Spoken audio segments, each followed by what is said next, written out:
And thank you for your service. With that, Mr. Chairman, I yield back. Gentleman from Arizona, Mr. Ciscomani, you're recognized for 5 minutes for your questions. Thank you, Mr. Chairman.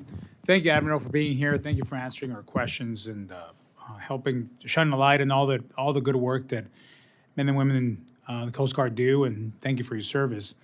I represent a district in Arizona, 6th congressional district. It's a border district.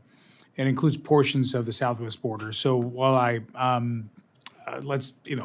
Coast Guard it doesn't come up every day in my desert district. It is something that I know that it's very linked to the issues that we deal with. And I'll just piggyback off what Congressman Guest was talking about regarding the border.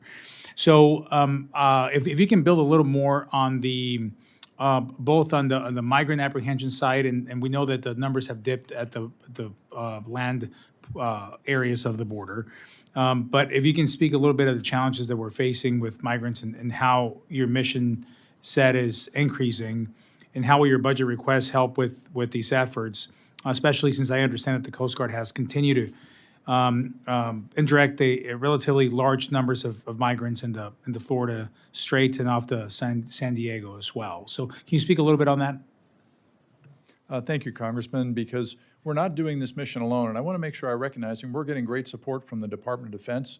2 Navy destroyers have been assigned to this mission, including off of California, and they're providing critical capability to support our needs in areas where we have gaps. But the challenges we're getting after with the smuggling attempts, we're seeing a range of conveyances, whether it's personal watercraft that move quickly under cover of darkness, these high-speed outboard engine-equipped, what we call pangas, fast boats, that move drugs or people quickly in attempts to cross the border.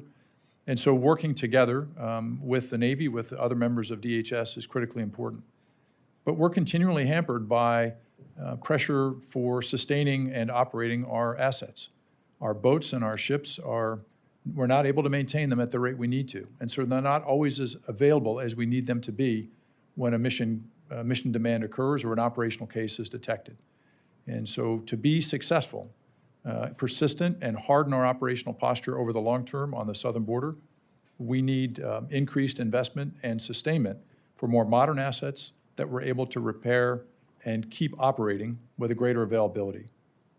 You know, you mentioned something on the partnerships and the work, the collaboration you're having with DOD and other departments.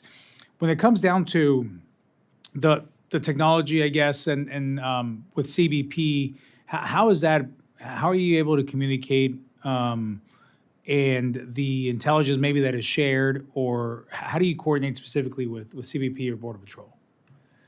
Congressman, we're building on a very strong relationship with our brothers and sisters in Customs and Border Patrol already. We operate, particularly, San Diego is just one example, under what we call a regional coordinating mechanism, or RECOM. That's a very strong team that works seamlessly together because it doesn't matter between us and CBP and other team members who gets the credit. It's all about the outcome and working together to achieve that. And so we start with those key ingredients. And then as we've seen the increased participation by the Department of Defense under U.S. Northern Command, including the naval elements that I mentioned before, they've seamlessly integrated into that operation as well. And so we're seeing their advanced sensor capability, and then the work of the intelligence community provide additional insights and awareness for us so that we can be better postured and then conduct those interdictions and control, secure, and defend the border and the maritime approaches. Excellent. Thank you. Thanks for what you do. Mr. Chairman, I yield back. Admiral, I've got a couple areas I want to cover generally before we wrap up. And these are ones that can be, I'd like you to kind of respond to us later, not at the hearing. I don't know what the mix should be for your mission in terms of manned versus unmanned aircraft. I think one of your biggest selling points is your personnel, folks sitting behind you and you sitting there in front. I mean, there's